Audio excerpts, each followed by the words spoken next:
Imagine a scenario that happens every single day. Perhaps it happened to you this morning. You are in a meeting or maybe at a casual dinner with friends. The atmosphere is relaxed until someone looks at you, not with hostility but with a subtle, inquisitive squint, and says, "You seem really stressed lately. Is everything okay?" It sounds like concern. It sounds like empathy. But your stomach tightens. You feel a sudden electric urge to correct the record. You lean forward. You smile a little too quickly. You say, "Oh no, I'm not stressed.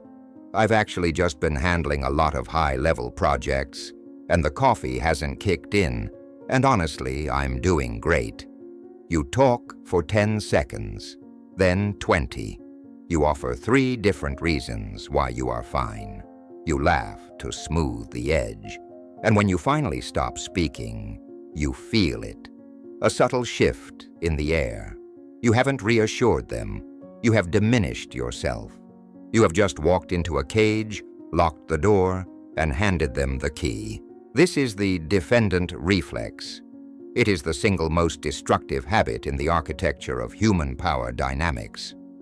Most people believe that if they are misunderstood, they must provide more information to clarify their position. They believe that the truth is a shield.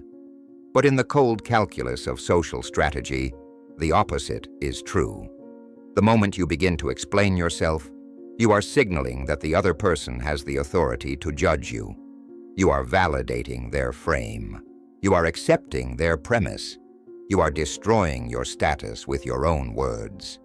And here is the velvet line that must become the bedrock of your new psychology.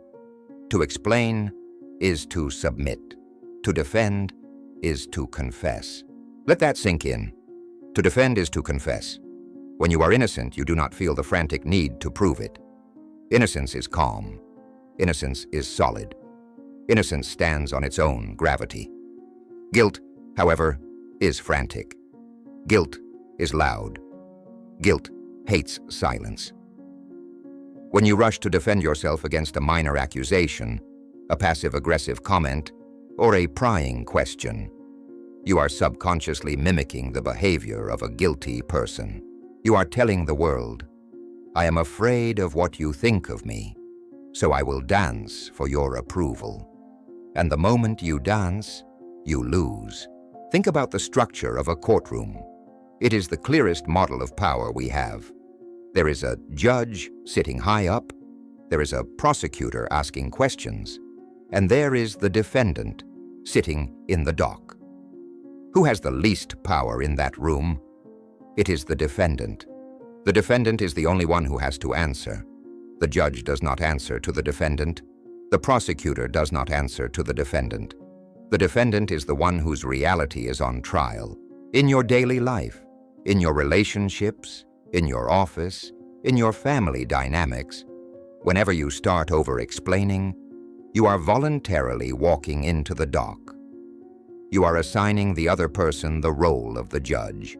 You are saying, "Please, listen to my evidence and tell me I am good."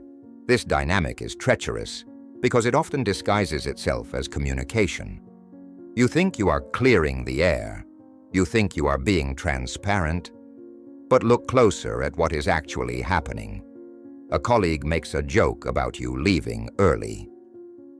"Half day today, huh?" It's a test. It's a probe. If you laugh and keep walking, you remain the sovereign of your own time. But if you stop and say, "Well, actually, I came in at 7 a.m. and I skipped lunch, so technically I've done my 8 hours," you have just lost the frame. You have admitted that their observation matters. You have admitted that you need their permission to leave. You have admitted that their judgment is the standard by which your actions are measured. You have elevated a peer to a superior in one sentence. Machiavelli understood that reputation is not built on what you say, but on what you are seen to tolerate. When you defend yourself against a trivial slight, you tolerate the disrespect of the slight itself. You dignify the attack with a response. In the laws of strategy, if a king stops his carriage to argue with a peasant who threw a rock, the king is no longer a king. He is just a man in an argument. By engaging, he lowers his station. When you defend yourself, you are stopping your carriage. You are engaging with the rock thrower on their level. You are revealing that your armor has a chink in it, your insecurity. The tragedy is that this reflex is often born from a good place. It comes from a desire to be understood, to be seen as competent, kind, or fair. But the dark truth of human nature is that people do not respect those who are desperate to be understood. They respect those who are comfortable being misunderstood. The need for immediate validation is a scent, and predators can smell it when you are constantly clarifying your intent. I didn't mean it like that. I just want to help. Let me explain. You broadcast a frequency of instability. You show the world that your internal sense of self is fragile, and that it requires external propping up to remain standing. Consider the people you instinctively respect the most, the ones who command a room without shouting. When someone questions them or challenges them, what do? Do they launch into a monologue of justification? No. They might pause, they might offer a short, declarative sentence, or they might say nothing at all. Their silence is not empty, it is heavy. It forces the other person to sit with their own question. By refusing to defend, they force the attacker to retreat or to reveal their true hostility. They understand that in the game of power, the one who speaks the most is often the one who holds the least cards. We are going to dissect this mechanism because once you see it, you cannot unsee it. You will start to notice it everywhere.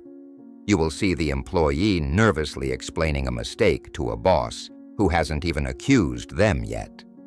You will see the partner frantically justifying a purchase to a spouse who is just curious, turning a simple question into a fight about trust. You will see it in yourself, the way your heart rate spikes when someone misunderstands you, the way your brain scrambles for the right words to fix the image they have of you. You are destroying yourself, and you are calling it communication.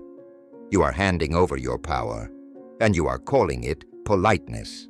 But to stop this, to truly kill the defendant reflex, we have to go deeper than just staying quiet. We have to understand the trap itself. Because this doesn't happen in a vacuum.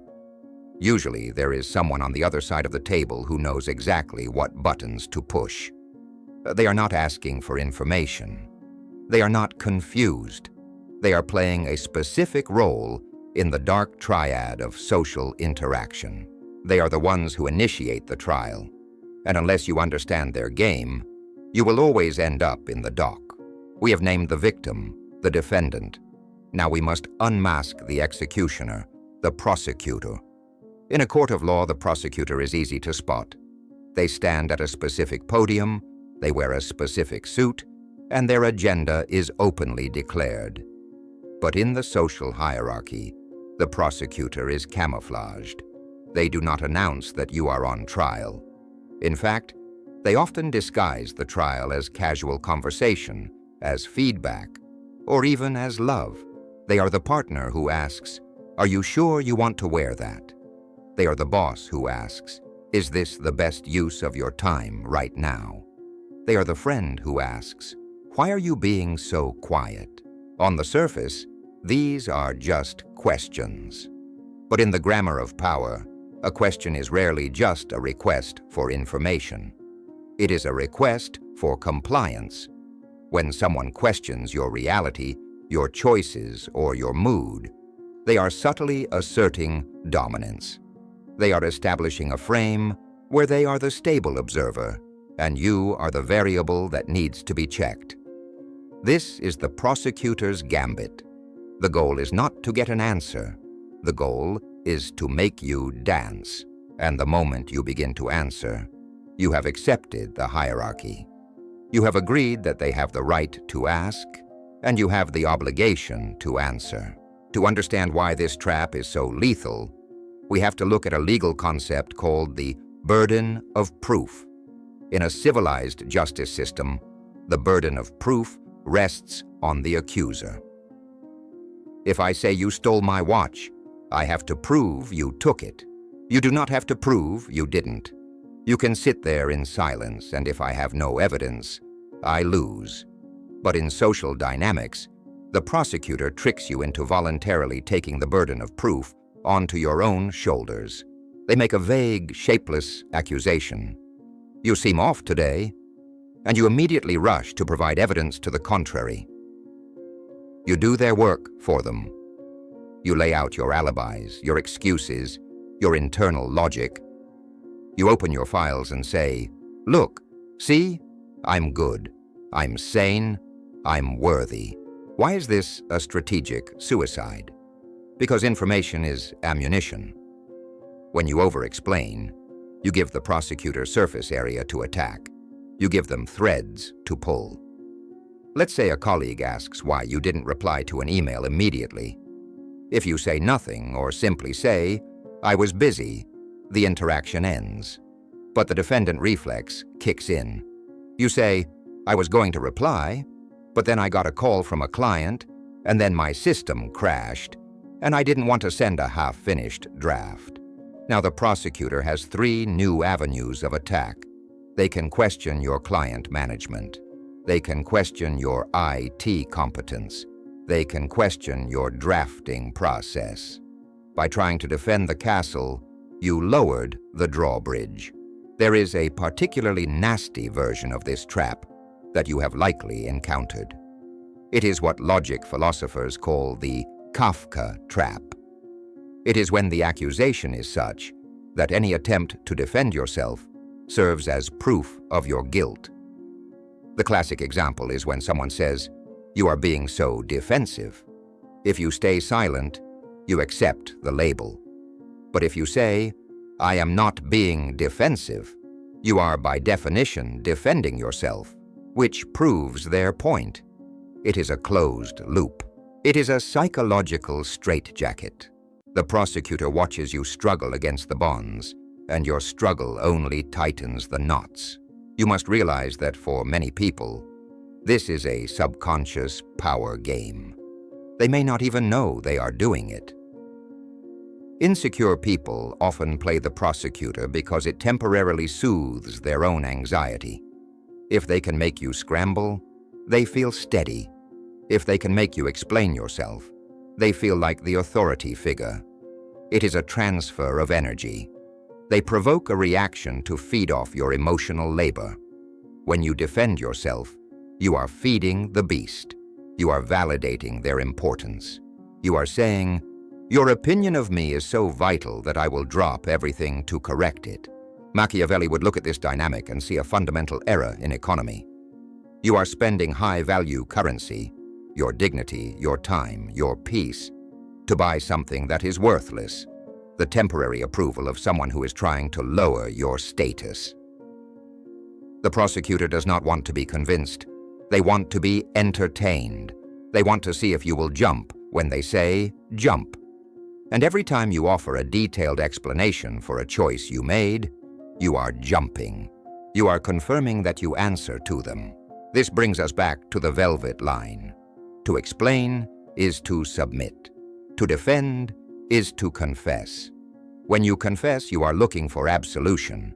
You are asking the other person to forgive you for being who you are.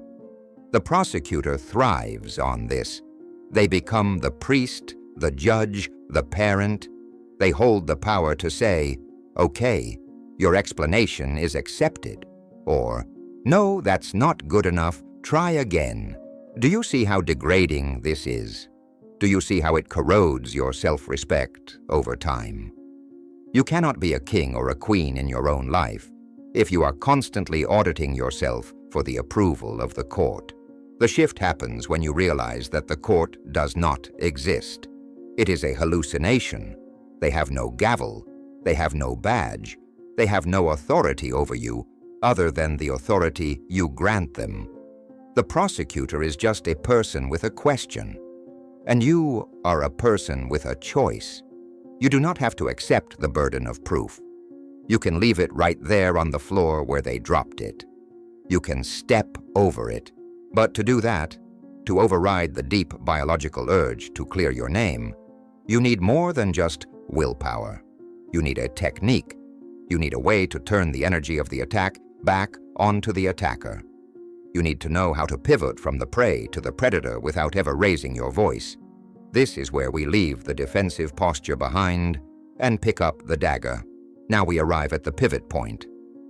You understand the trap of the open gate.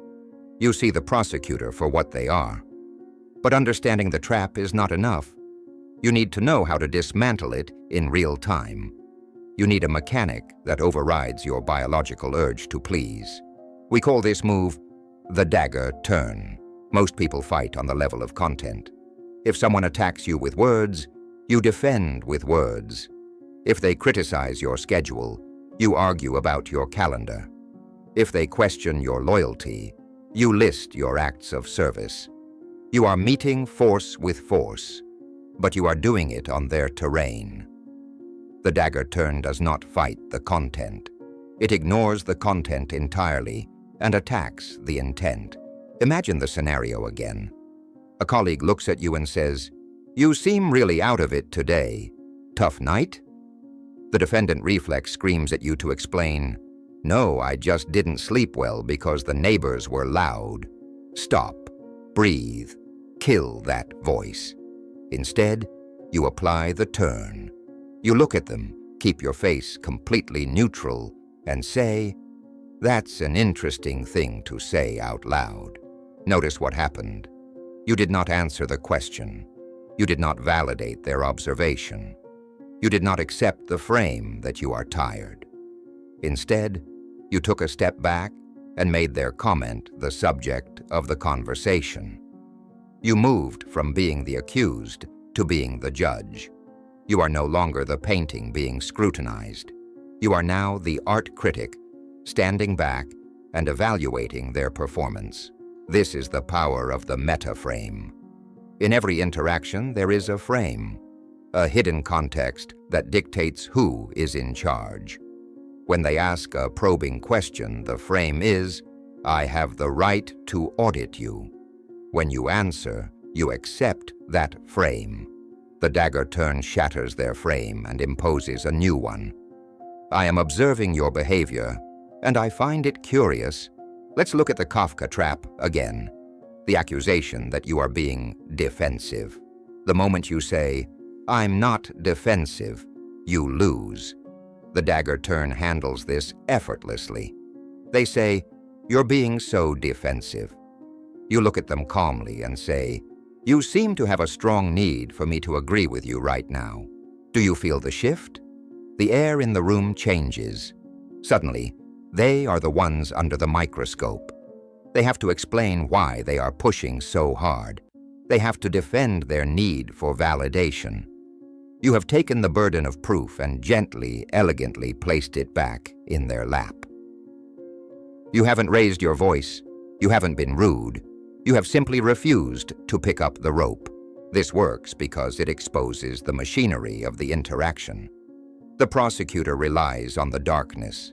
They rely on the unspoken social contract that says if they ask a question, you must answer. When you break that contract, you expose their aggression. You strip the camouflage off their attack. If a family member says, "I guess we're just not a priority for you anymore," and you launch into a list of all the times you visited, you are feeding their victimhood. Apply the turn. I notice you often frame our relationship in terms of what you're losing. Sting, clarify, pivot. This is not about being clever. It is about being sovereign. A sovereign entity does not let others define its reality.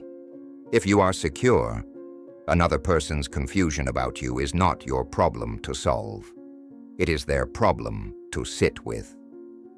The dagger turn is the physical manifestation of the velvet line. To explain is to submit. By refusing to explain, you refuse to submit. You are telling them without saying the words, My reality is not up for negotiation. But be warned. This technique is potent. It creates tension. When you refuse to validate someone's frame, you create a vacuum in the conversation. The average person is terrified of this vacuum. They feel the awkwardness rising, and they panic. They want to rush in and fill the silence with a joke, an apology, or a softening qualifier. You must not do this. You have plunged the dagger. Do not apologize for the blood. To make the turn effective, you must master the element that follows it. You must learn to dwell in the empty space that destroys the weak. You must enter the void. Once you have delivered the turn, once you have refused the frame, you must do the hardest thing in the world. You must stop. You must close your mouth and open the void. Most people are terrified of silence. In social dynamics, we are conditioned to treat silence as a failure, a gap that must be frantically filled with nervous laughter, apologies, or chatter. We feel the weight of the awkwardness and we rush to lift it, like a polite host cleaning up a spilled drink. But you are not the host. And this is not a party. This is a negotiation of status. The void is the tactical application of absolute silence. It is the refusal to rescue the other person from the tension they created. When you employ the dagger turn, when you say, "That's an interesting thing to say out loud," and then you go silent, you create a vacuum. The laws of physics and psychology dictate that nature abhors a vacuum. Something must fill it. The amateur fills it with their own insecurity. The master lets the other person fill it with their truth. Imagine a high-stakes moment. A boss is yelling or a partner is making an unreasonable demand. Their energy is high, chaotic, and pushing forward. They are expecting resistance. They are expecting you to push back, to argue, to match their volume. This is the friction they need to maintain their momentum. But instead, you give them nothing. You look at them. You hold eye contact, perhaps looking at the bridge of their nose rather than their eyes, to reduce your own emotional arousal. You wait 1 second, 2 seconds, 3 seconds. In that silence, a terrifying transformation occurs. Their words, having no place to land, bounce off your silence and echo back into their own ears. They hear the absurdity of their accusation. They hear the shrillness of their tone. Without your defensive noise to mask it, their aggression stands naked in the room. You are holding up a mirror, and for the first time, they see themselves, and they will hate it. Watch what happens next. It is almost mechanical. They will start to backpedal. They will start to negotiate with themselves. I'm not saying you're incompetent. I'm just frustrated with the timeline. I'm not trying to fight. I just want us to be on the same page. The silence did that. The void forced them to metabolize their own poison. If you had argued, you would have given them a target. By staying silent, you became a ghost. You cannot hit a ghost. You can only exhaust yourself swinging at the air. This technique is often called starving the beast. The beast is the emotional drama, the conflict, the need for a reaction. It feeds on your energy. It feeds on your defense. When you explain, you feed the beast. When you justify, you feed the beast. When you remain silent, you starve it. You cut off the oxygen supply to the conflict. You will see the fire in their eyes dim as they realize no fuel is coming. They will tire. They will slow down. And in that moment of exhaustion, the power dynamic flips. The one who is speaking is the one who is losing. The one who is listening is the one who is judging. But you must be careful. This is not a passive silence. This is not the silence of a victim looking at the floor, hoping the storm passes. That is submission. The void is an active, heavy silence. It is a silence that has mass. You must project a sense of curiosity, not fear. You are watching a specimen in a jar. You are wondering how long they will spin. You are comfortable in the static because you know that the person who speaks first after the pause loses the leverage. There is a grim satisfaction in mastering the void. You realize how much of your life you have wasted trying to smooth things over for people who did not deserve your effort. You realize that the awkwardness you feared was actually your greatest weapon, if only you had the courage to let it sit there. The velvet line reminds us, to defend is to confess. Silence is the opposite of confession. It is the ultimate assertion of innocence.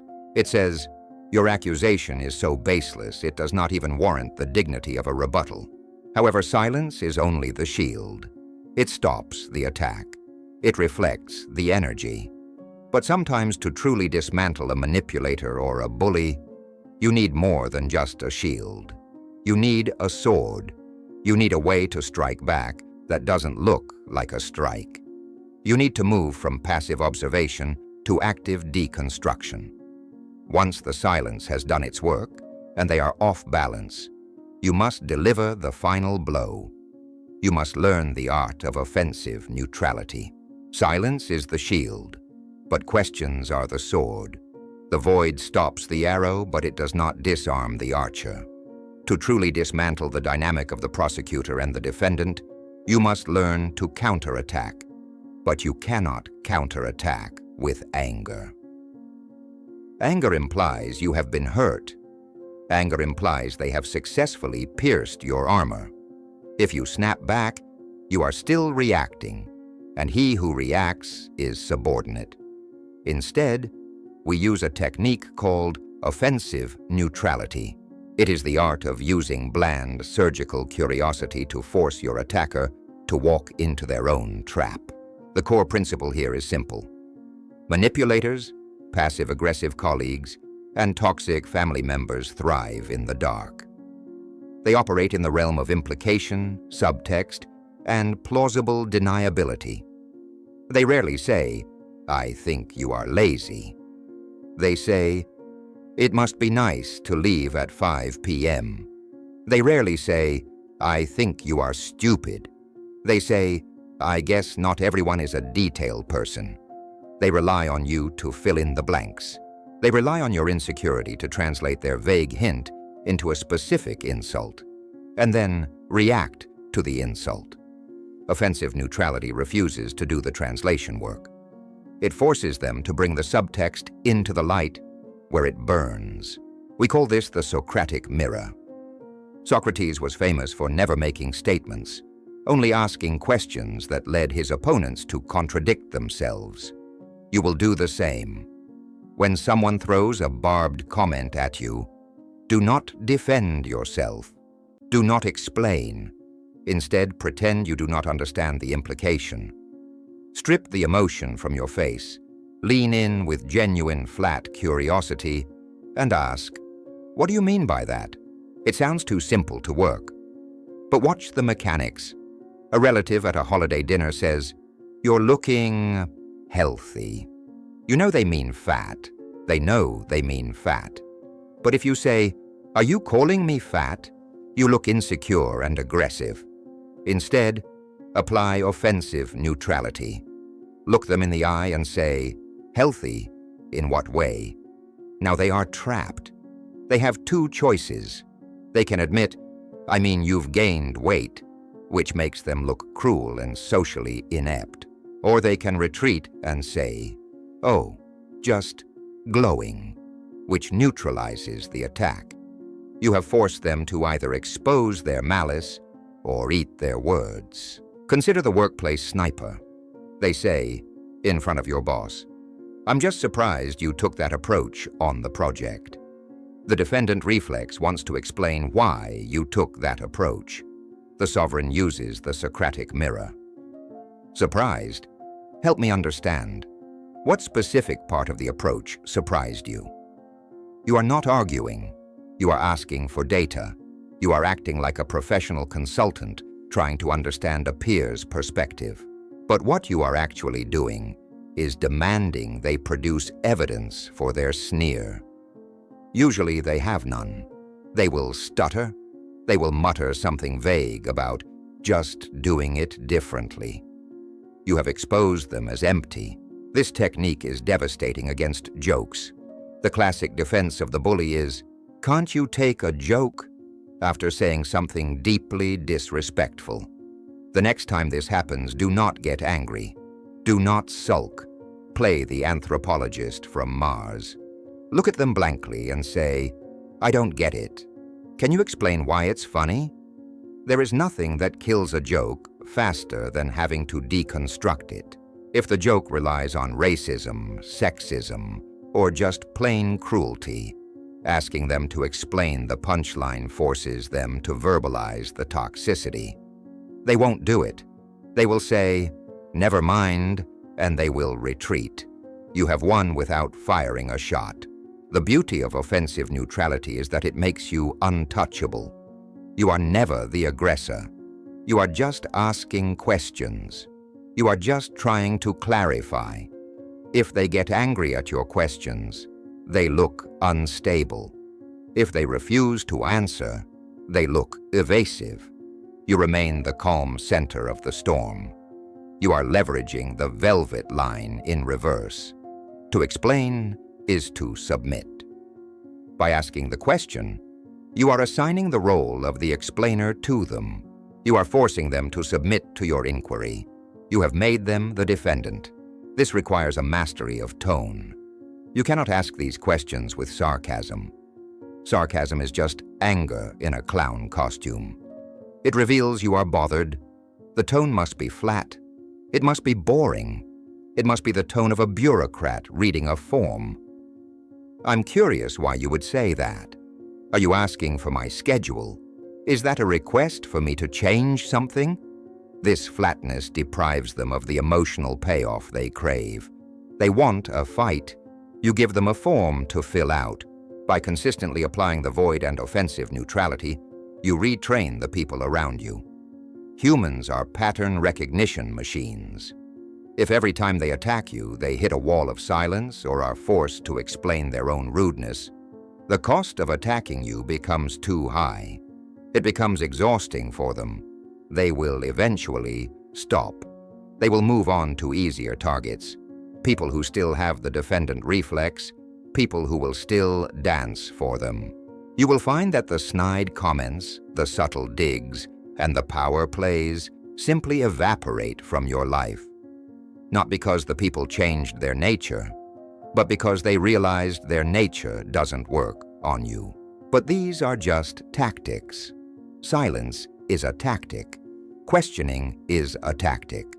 For this to be permanent, for this to become your natural state, rather than a performance you have to put on, you must undergo a final internal shift. You must stop seeing yourself as a person who needs to be defended. You must ascend to the final archetype. You must leave the courtroom entirely and take your place on the throne. We have discussed weapons. We have discussed shields. We have discussed the mechanics of the void and the mirror. But a weapon is useless in the hands of a trembling soldier. You can memorize every line, every pause, and every tactic we have covered. But if your spirit is still that of a servant, you will eventually crumble. The final step is not a technique. It is a metamorphosis. You must transition from the mindset of the defendant, who believes they are always one mistake away from ruin, to the mindset of the sovereign. The sovereign is the archetype of the king or the queen in their own domain. But do not mistake this for arrogance. Arrogance is loud. It screams for attention because it fears it is unseen. Sovereignty is quiet. It is the deep, unshakable knowledge that your value is intrinsic, not negotiated. The sovereign does not audition for their role. They do not ask the court for permission to exist. They simply are. When you embody this state, the need to defend yourself vanishes because you realize there is nothing to defend against. The opinions of others are no longer verdicts. They are simply data points. They are noise. Think of a lion. Does a lion turn around and roar a 10-minute explanation when a jackal barks at it? No. It barely acknowledges the sound. It continues its path. If the jackal gets too close, the lion acts swiftly and lethally. But it never argues. It never tries to convince the jackal of its majesty. In your life, you have spent decades barking back at jackals, thinking that if you just barked logically enough, they would respect you. They will not. They will only respect the lion who refuses to engage on their level. This shift requires you to kill the part of you that is addicted to being the good person. The good person is a slave to the collective. The good person would rather be used than be disliked. The good person explains themselves until their throat is dry because they are terrified of being misunderstood. You must be willing to be misunderstood. You must be willing to be the villain in someone else's distorted story. If your boss thinks you are aloof because you don't gossip, let them. If your family thinks you are cold because you have boundaries, let them. If your partner thinks you are arrogant because you don't justify your feelings, let them. Their narrative is not your burden. When you stop defending, you reclaim the energy you used to waste on managing your reputation.